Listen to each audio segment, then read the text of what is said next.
Senhor esteja convosco. Ele está no meio de nós. Proclamação do Evangelho de Jesus Cristo segundo Mateus. Glória a vós, Senhor.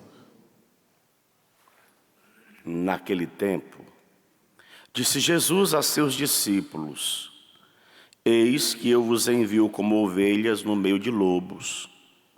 Sede, portanto, prudentes como as serpentes e simples como as pombas. Cuidado com os homens, porque eles vos entregarão aos tribunais e vos açoitarão nas suas sinagogas. Vós sereis levados diante de governadores e reis por minha causa, para dar testemunho de mim, testemunho diante deles e das nações. Quando vos entregarem, não fiqueis preocupados como falar ou o que dizer. Então, naquele momento, vos será indicado o que deveis dizer. Com efeito, não sereis vós que haveis de falar, mas sim o Espírito do vosso Pai, e é que falará através de vós. O irmão entregará à morte o próprio irmão. O pai entregará ao filho. Os filhos se levantarão contra os seus pais e os matarão. Vós sereis odiados por todos, por causa do meu nome. Mas quem perseverar até o fim, esse será salvo. Quando vos perseguirem numa cidade, fugi para outra. Em verdade vos digo, vós não acabareis de percorrer as cidades de Israel antes que venha o Filho do Homem. Palavra da salvação. Glória a vós, Senhor. Cantando a salvação, vem de Deus e sentando. A salvação vem de Deus. A salvação vem de Deus. A salvação vem de Deus. A salvação vem de Deus. Louvado seja nosso Senhor e Salvador Jesus Cristo. Para sempre seja louvado. Amados irmãos, queridas irmãs, nós estamos concluindo essa sexta-feira. Amanhã, sábado, nós teremos os últimos capítulos e versículos do livro do Gênesis, que nos acompanhou durante esses últimos dias. E é interessante porque nesse desfecho do livro, nós nos deparamos com essa figura tão singular, José. Ontem, quem foi à missa pôde ver o momento em que José se revelava aos irmãos. Antes de se revelar aos irmãos, ele chora de uma forma tão copiosa que o choro se esparrama por toda a casa do faraó. Todos escutam os gritos do choro que provém de dentro, do mais profundo do coração de José, por estar diante dos seus irmãos. E olha, algo de interessante que nós precisamos colher desta leitura que nós estamos ouvindo nesses dias. E pedir a Deus a graça de termos um olhar sobrenatural para os fatos e acontecimentos. Olha a visão de José ontem, quando ele dizia: eu sou José, vosso irmão, a quem vendestes para o Egito. Entretanto, olha o coração de um homem curado, de um homem que não está preso a passado, que não fica choramingando o seu passado, coração de um homem que não é feridento, e o tempo todo fica expondo suas feridas, chamando a atenção sobre si, um poço de carência, porque aconteceu isso comigo, aconteceu aquilo comigo, me desprezaram, olharam com a cara feia, me humilharam, me ignoraram, me colocaram à parte. Não, José tem uma outra visão.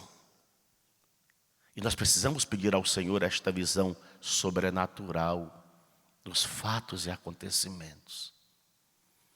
Entretanto, disse José, não vos aflijais, nem vos atormenteis, por me terdes vendidos a este país. Porque foi, olha a visão do homem de Deus, porque foi para a vossa salvação que Deus me mandou adiante de vós. Olha a leitura.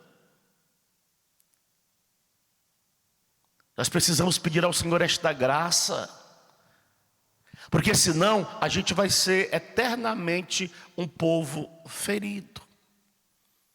E dá para se perceber com muita nitidez como que essa palavra ferida, ela é presente em nós, quando nós temos os acampamentos na Canção Nova abertos. Bastava dizer acampamento de cura interior, a Canção Nova lotava. As pessoas batiam uma na outra de tanta gente. Nós precisamos pedir ao Senhor a graça de nós nos superarmos nele e de fazermos leituras dos fatos e acontecimentos com olhares espirituais, com uma visão sobrenatural, e não parar nessas coisinhas, por mais dolorosas que tenham sido. E às vezes, filho, muitas coisas aconteceram na nossa história, nós nem conhecíamos a Deus, e quem nos feriu muito menos conhecia a Deus. Tivemos uma graça de fazer uma experiência extraordinária com Deus. Sim, e fizemos a experiência, ela foi válida, ela foi autenticada. Agora eu preciso viver a novidade da experiência que eu fiz com Deus. Porque o apóstolo Paulo vai dizer aos Gálatas, o que importa agora é a nova criatura, é o homem novo. Só que eu quero viver como homem novo, carregando inúmeras realidades do homem velho, da mulher velha. Não, homem novo não se casa com homem velho. Mulher nova não se casa com mulher velha. É igual água e óleo. Não se mistura a mulher velha. A mulher velha, com todas as suas manias de mulher velha, e o homem, a mulher nova é a mulher nova, restaurada no precioso sangue de nosso Senhor Jesus Cristo. Olha o encontro hoje de José com seu pai. Olha a alegria de reencontrá-lo. Abraça o pescoço do pai e ali fica abraçado por longo tempo, matando a saudade e compreendendo tudo o que aconteceu comigo. Foi para que hoje eu salvasse meu pai. Foi para que hoje eu salvasse meus irmãos. Porque se não tivesse tido essa intervenção de Deus na história, colocando José como, depois do faraó, o homem mais poderoso, dando a José as orientações para que ele pudesse preencher os celeiros de mantimento, a fome que se alastrou por aquela região chegou em Canaã. E com certeza, a família de José, Jacó e seus filhos seriam atingidos por essa fome, como foram atingidos, mas se não tivesse esse meio que Deus utilizou de José, nós não sabemos o que teria acontecido com a família de Jacó. Para ver como é que Deus escreve, às vezes de forma diferente. E a gente precisa fazer a leitura daquilo que Deus está querendo falar a nós diante desses fatos e acontecimentos. No primeiro instante, nós não entendemos. E não vamos entender. Por exemplo, nós estamos ainda dentro de uma pandemia. A pergunta que nós precisamos fazer no meio desta pandemia toda, qual que deve ser? Não é o porquê da pandemia. O porquê, nosso saudoso Padre Léo ia dizer para nós, nós não vamos encontrar a resposta de imediato. Mas se nós mudarmos a pergunta, no para que nós conseguimos encontrar respostas. talvez seja para a nossa santificação, para a nossa conversão, para a nossa mudança de mentalidade, para a nossa mudança de comportamento, de atitudes, para que talvez eu e você façamos uma revolução interior dentro de nós, deixando cair N realidades que ainda imperavam dentro de nós, como homem velho, como mulher velha. E aí nós vamos conseguir, aos poucos, vendo os frutos. E aí nós vamos entendendo o para quê de Deus. Porque eu poderia já ter ido na lista dos que estão indo. Mas acho que eu fui colocado no caderno à parte, então não chegou ainda no meu nome, na minha lista. Como você. Então, se nós estamos permanecendo, é que Deus tem um para quê. Nós precisamos olhar para esse para quê e nos alegrar dentro deste para quê. O segredo, filho, filha, dentro destas realidades todas, é esta palavrinha dita por nosso Senhor Jesus Cristo. Os que perseverarem até o fim, esses serão salvos. Em meio a tudo isso, qual é o grande apelo de Deus para nós hoje? Perseverança. Perseverança no meio da tribulação. Perseverança no meio da guerra. Perseverança no meio do combate. Perseverança. Começar é para muitos. Perseverar é para poucos. Que você esteja no grupo dos poucos que decidiram perseverar. Ou que querem perseverar. Nessa insistência de permanecer, de insistir, de ficar, de querer ficar, de não abrir mão das suas convicções. Seremos chamados a dar testemunhos, e o testemunho, ele já está sendo provocado para que eu e você demos testemunho nesse tempo. De quem persevera, de quem não muda suas convicções. De quem ama Jesus, de quem ama a igreja, de quem ama a Eucaristia, de quem ama Nossa Senhora. Testemunho na perseverança, na constância, na insistência.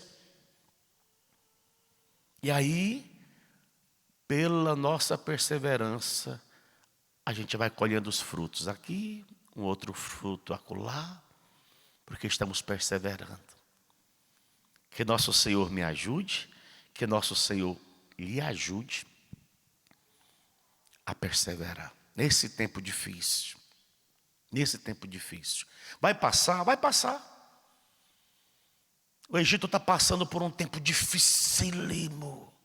A morte se alastrou por várias regiões. Muita gente morrendo porque eles não tinham mais o que comer. Recorriam ao Egito porque sabiam que lá José estava com os celeiros todos lotados. E ali José começou a alimentar um povo.